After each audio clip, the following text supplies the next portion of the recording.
باللہ من الشیطان الرجیم بسم اللہ الرحمن الرحیم۔ حضور نبی کریم صلی اللہ علیہ وآلہ وسلم کی ولادت کے وقت عرب معاشرے کے اندر دو لوگ ایسے تھے، دو طبقے ایسے تھے جو انتہائی پسے ہوئے تھے، جن کے حقوق کا بالکل خیال نہیں رکھا جاتا تھا۔ ایک غلام تھے اور دوسری عورتیں تھیں۔ صرف عرب کا معاشرہ ہی نہیں بلکہ اگر تاریخ اٹھا کے دیکھی جائے تو اس وقت دنیا کے چاروں بر اعظموں میں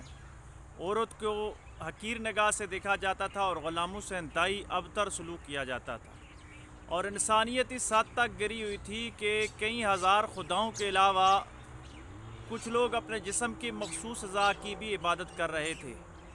اور کعبے کے عالم یہ ہو چکا تھا کہ کعبے کا طواف ننگا ہو کر کرنا لوگ باعث فخر سمجھتے تھے۔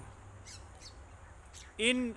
ساعتوں میں جب دنیا گٹا ٹوپ اندھیروں میں تھی تو اللہ تبارک و تعالیٰ نے انسانیت پہ ترس کھایا، انسانیت پہ رحم آیا، اور اللہ تبارک و تعالیٰ نے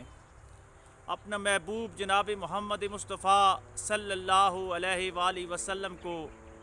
دنیا کے اندر مبعوث فرما کر بھیج دیا، اور یوں 9 ربیع الاول شریف یا 12 ربیع الاول شریف تبارک و تعالیٰ کا یہ محبوب حضرت آمنہ رضی اللہ تعالیٰ عنہا کے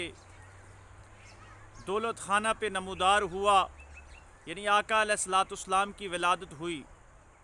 تو حضور نبی کریم صلی اللہ علیہ وآلہ وسلم کی ولادت کے وقت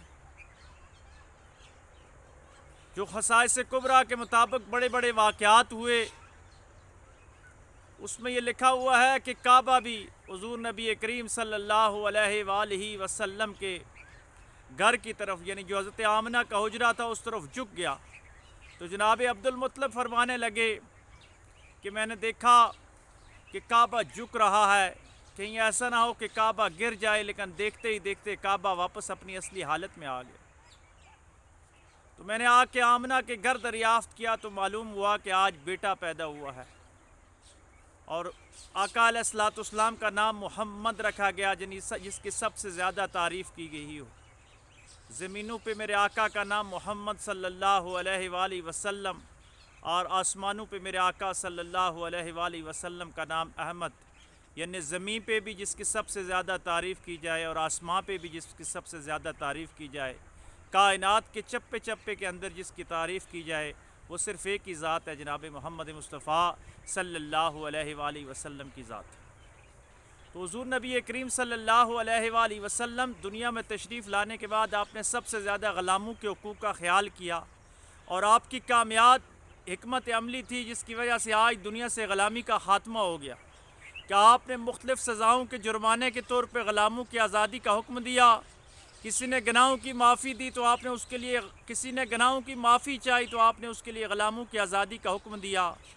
غرضے کے ہر مختلف واقعات و حالات میں آپ نے غلاموں کو آزاد کرنے کی حوصلہ افزائی فرمائی، اور حضور علیہ الصلوۃ والسلام کی کامیاب حکمت عملی کی وجہ سے آج دنیا سے غلامی کا خاتمہ ہو گیا ہے۔ اور دوسری طرف عورت جس کو زندہ درگور کیا جاتا تھا، آقا علیہ الصلوۃ والسلام کی آمد کے بعد عورت کو اتنی عزت ملی کہ میرے کریم آقا صلی اللہ علیہ وآلہ وسلم عورتوں کے لیے اپنی چادر بچھا دیا کرتے تھے۔ آپ نے عورت کو اتنی عزت دی کہ آپ کا فرمان کہ اگر عورت ماں ہے تو اس کے قدموں کے نیچے جنت ہے، عورت اگر بیٹی ہے تو وہ اللہ کی رحمتوں میں سے ایک رحمت ہے، عورت اگر بہن ہے تو وہ بھائی کی عزت ہے، عورت اگر کسی کی بیوی ہے تو اس کی جہنت ہے یا جہنم ہے۔ اللہ تبارک و تعالیٰ میں حضور علیہ الصلوۃ والسلام کی سیرت پہ عمل کرتے ہوئے عورتوں کے حقوق اور غلاموں کے حقوق کا خیال کرنے کی توفیق عطا فرمائے۔